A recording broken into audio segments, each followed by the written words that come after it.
What will you see on your river voyage to Lamanai? Hard to say, but here are some highlights from ours.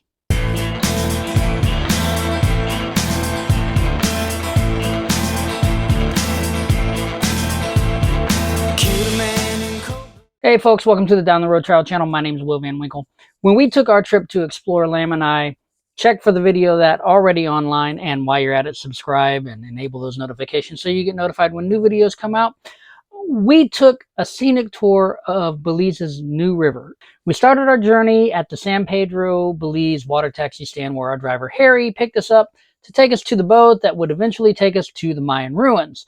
So this was kind of a 3-for-1 trip. We had a guided tour of the countryside, a boat tour where we could see local wildlife, and a tour of the temples. Actually, 4-for-1 trip because lunch was part of the deal, and it was good. Now, our car ride should have and would have been more informative. Belize has only been an independent nation since like the mid to late 80s. So people are really proud of their country and really want to talk about it, especially those older people who have lived through both the British colony and the independent. And Harry was trying to talk about the country, but one person who commandeered the front seat claiming to have motion sickness issues decided rather than interact with the locals who seemed to be beneath her, she decided to play her music on her phone loud enough for the entire car to hear it, and that meant our driver would have had to compete with the music to be heard. He had mentioned a few interesting facts and anecdotes before being so rudely shut down, and so we didn't get to hear a lot about the countryside from Harry's perspective, and I would have really liked to have heard more because he was ready to tell us a lot. Still, even with the extra passengers who were a little rude, the drive was pretty interesting. You could see where Belize City ended and the countryside began, some higher income areas alongside the lower income areas, a police checkpoint where they largely are looking for seatbelt and registration offenses. But hold on tight, because the speed bumps in Belize, they are no joke. And they can sometimes pop up seemingly overnight. In fact, on our drive from Belize City to the boat launch for Lamanai, our guide actually did run into a speed bump that he said was not there the day before. So I don't know if they work that quick or if they're prefabricated and they just move them, or maybe he was mistaken on the location of this one. But they're huge speed bumps. There's no warnings for them. So while you can drive yourself if you choose to brave the roads and park at the tour starting point, which the fourth group in our tour did, we opted for the full experience, and we have heard horror stories about people renting cars and getting on those speed bumps, ruining the car, and then being charged astronomical fees for repairs. So we opted to take the guided tour with the driver and everything else. So it just made more sense to us because it gave us a fuller experience and reduce the risk of unnecessary expenses. Now, just keep in mind, if you're using the provided transportation, these cars are beat up. If you've ever seen those caravans of multiple drivers double towing, so you have 3 cars hooked together and then 3 more cars hooked together, and you usually see about 4 or 5 of these people driving down the road.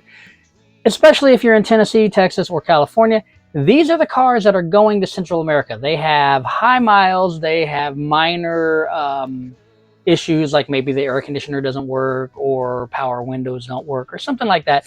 And they're just to the point where they're too expensive for us to repair here in the US. So they take them down to Central America, Mexico, South America. They sell them there. They make some minor repairs. But the repairs usually aren't perfect. So, you know, you may see duct tape and baling wire holding these cars together. So just be aware, they may not work perfect. It'll likely get you there, but you may not be quite as comfortable as you're used to riding if you are in the US or Europe or a developed nation. You're going to a developing nation, so there's going to be some some trade-off there, some adventure versus comfort kind of questions that you have to ask yourself what you're willing to do, what you're willing to put up with. When we got to the boat launch, we loaded up and we headed out.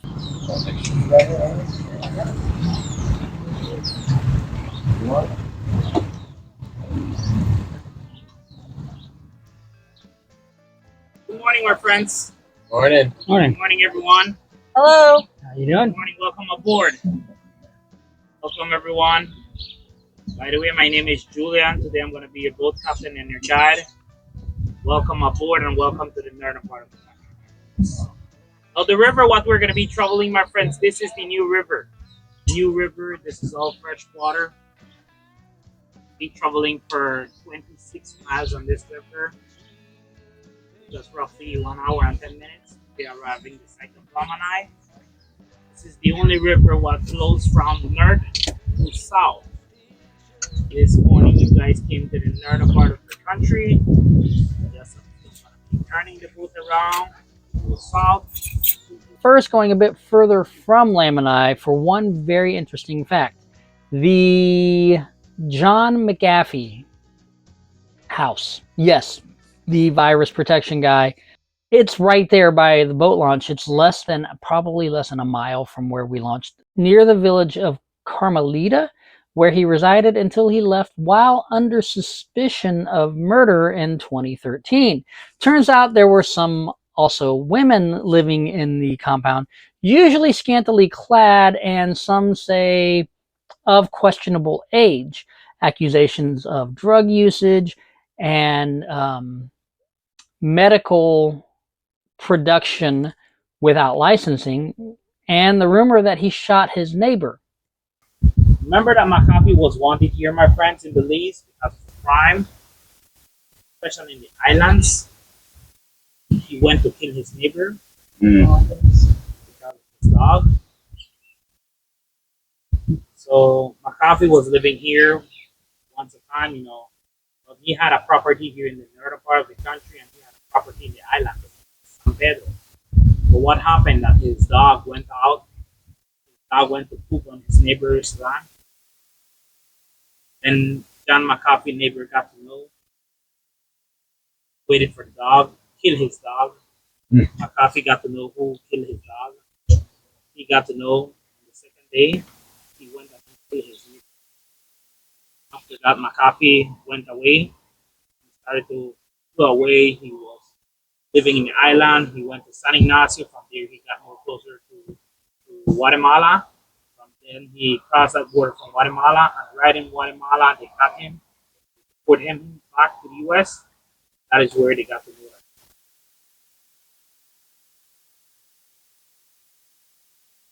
But accordingly, back in the U.S., he passed away. And he has a documentary, my friends, as well. You can find that. El Gringo. That's for up, and then you're going to be seeing his documentary, what he used to do his things over here. He had 5 young ladies, my friends. 5 young ladies living with him over here. Right here? Exactly. Look at that documentary. I don't want to go more farther, my friend, because if I go more farther, we have to stay here for an hour. Yeah, because the things what McAfee used to do with those girls, it's something what you guys will, and as well he had about 3 bodyguards with him. Wherever he goes, he usually will be taking his bodyguard. If you notice as well, he was trying to build some little cabanas as well for doing, but it didn't work out. Now, the New River is the longest river that is wholly confined to the country of Belize. Along the banks and in the water, a variety of wildlife can be seen. We saw several birds from osprey, heron, kingfisher, and more, including one that has been dubbed Jacana, which means Jesus Christ bird because of its ability to literally walk on water. Little bird? Yep. Little bird what just flew away, my friends. Northern Jacana, aka Jesus Christ bird. Another one right There's there. another one. See the beautiful bird here to see. Very common bird to see as well. Northern Jacana, aka Jesus Christ bird. This Oh, something happened to his foot. Yeah, he's, look at that. Look at the little cheek as well. The red one will be the dad. That is not what is taking care of the baby. You notice the other one? It's a little cheek. It's a baby one. So dad will always be around close to the baby. Mom, whenever she hatches them, she abandons them. Dad will come and take care of the eggs. You have to keep your eyes open because in their natural habitat, these birds do tend to blend into those surroundings. We also saw crocodiles, a baby, and an adolescent. From that, because if not, what do you guys think that will be doing? That will come and eat him. That's why she needs to go very far away. Did everybody get a good look, my friends? See how he blends very well? Really have to have some very good eyes to look at him. Everybody at the front, did you guys saw him? Yep. Yeah? Yeah. The latter of which was caught having lunch, and he did not like us being around, so he took off pretty quick. This one will be like a 5 feet, my friends. This crocodile here. 5 feet.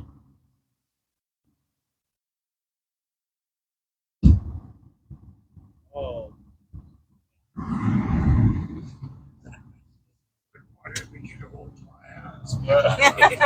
Everybody got a good look, my friends? Yep. Yep. Right. Look at this bird over here on the left, my friends, what is flying. The bird what is flying there, ring kingfisher. Ring kingfisher.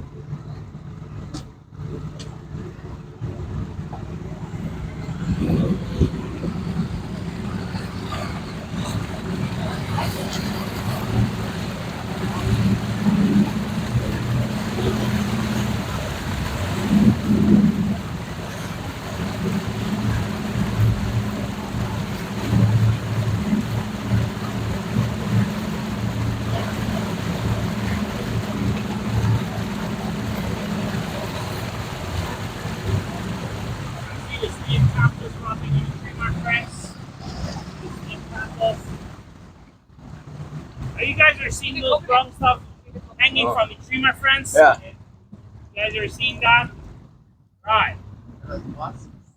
Yeah. The brown stuff, what you're seeing, like a fruit, my friends, the tree, what you're seeing here, it's a provision tree. Provision tree. The Mayan people used to use that for medicinal. Remember back then the Mayan people didn't have any medicinal, no pills. So most of the medicinal will be things from the rainforest. So this used to be whenever someone is very low blood, they're gonna boil the skin of this brown stuff, they're gonna boil it, and they're gonna give them. It's gonna give them more blood. So this brown stuff, it's a provision tree, what you're seeing, my friends. You're gonna see a lot of them hanging from the tree. Provision tree. Later on, I'm gonna give you a piece of leaf so that you guys can smell, and that will be another medicinal leaf, what I'm gonna give you later on at the side. We didn't see any full grown, which I suppose was good because prior to picking us up from the dock to return to the boat launch, the boat battery died and our guide either bravely or foolishly jumped into the water, wading to shore to ask the other group that was still there, luckily, for a jump. Now, we were not on the boat when this happened. We were on the dock waiting for the boat. He couldn't get over to the dock. He jumped out. He waded over. He got a jump, and then he met us there, and there were no trouble from there. I will say this. I have heard of some groups saying that their boats broke down while on the tour. So just know, again, these engines, they may be pieced together and held together with like a little bit of bubble gum and hope. But for the most part, they do a pretty good job of maintaining them so that you can get there because this is their livelihood. On the boat ride, we stopped by Amish settlements and learned a little bit about the Mennonites who had settled in the area and became responsible for most of the agricultural production. And with this came the land clearing in the area. Village, what you're seeing at the front, this is a Mennonite village. Mennonites, Amish people. We do have them in the country of Belize. The Mennonites started to arrive here around the 1950s. In the 1950s, they produced to us about 70%. What is milk, chicken, eggs, beans, rice, and so forth. Remember that the religions are very strict, that they don't drive, they need to hire someone to drive them around. Now in this village you find 3,000 Mennonites who lives on this village. This is the village of Shipyard. So Shipyard is known the village. Shipyard. Mennonite village. Remember we have the progressive Mennonites, Amish, and the Mennonites. The Amish ones will be the ones with the huge beards. Those ones will still continue the tradition. Now, these ones will be the Mennonites. And then we have the progressive Mennonites, what they usually they drive Mercedes Benz, they have planes and so forth. Now, these ones, they are Amish Mennonites. Now, this land clearing is pretty vast, and so it started to threaten the surrounding jungles. In fact, sugarcane production since the 1900s has caused quite a bit of agricultural runoff. This has in turn dramatically impacted the morelet crocodile population and created mass die-offs of the river's fish, thus impacting the local population, not only the wildlife, but also the people because they rely on the fish. Signs of pollution have been seen still as recently as 2021, and to the point that a species of turtle, the Hickory turtle, I believe, is now critically endangered. So the Amish are over farming. Here's where it happens. Belize has bird, monkey, general wildlife reserves throughout throughout the eastern part of the country. And while it's not made clear if this is due to the extreme land clearing by the Mennonites, who believe the jungles are worth much less than farmland, urban expansion, or both, it does seem as if the Belizeans in the northeastern part of the country tend to live more, we'll say, in harmony with the land than the Mennonites do. So a lot of what's going on is due to over farming. And you have to rotate crops, so you need more land. Sometimes this field's going to remain empty and you're going to put everything over on this side so that this one can replenish itself and you can burn fires and put nitrates in the soil or whatever they do. This has been an ongoing issue in Belize, and there's a lot of ecological issues arising from it. And there's a lot of documentaries on that, so I encourage you to watch those if you are all worried about the environment of the country that you're going to go visit or that you're trying to learn about. There have been reports of jaguars, howler monkeys. I love those.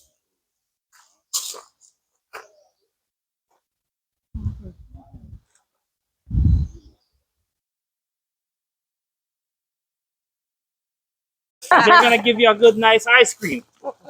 Yeah. It's gonna be a strawberry.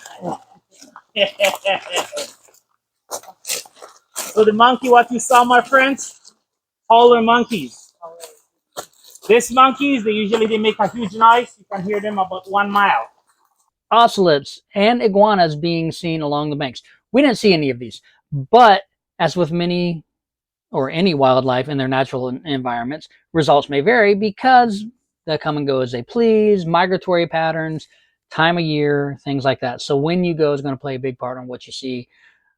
I have yet to find any information that'll say when you're more likely to see certain animals than others, but I'm still looking for that. But right now we have no plans to return. We would love to go back, but there's just so much else to see in the world. So we'll see what happens with that. With the length of time it took to get from the launch to the ruins, I was a bit nervous that we would be late for our water taxi. But as I suspected, the way to the site was planned as a tour. We stopped and we looked for interesting sights. The way back was pretty much just open the throttle and sped through the jungle to get back in time.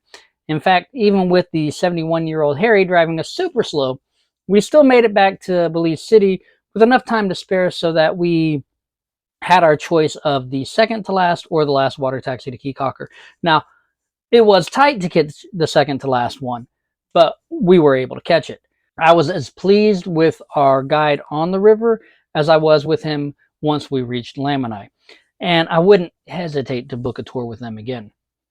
If you've taken this boat ride, let me know what wildlife you saw in the comments below. Our subscribers would like to know what they can expect to see. Also, let me know about the time of year that you went so that people can maybe book their trip based on what they're wanting to see rather than just what's available. Remember to like, comment, subscribe, and share the video. Check the description of the video for Amazon affiliate links to products that may help your trip be a little bit more comfortable. Thank you for watching, and I will see you down the road. Let's hit the road.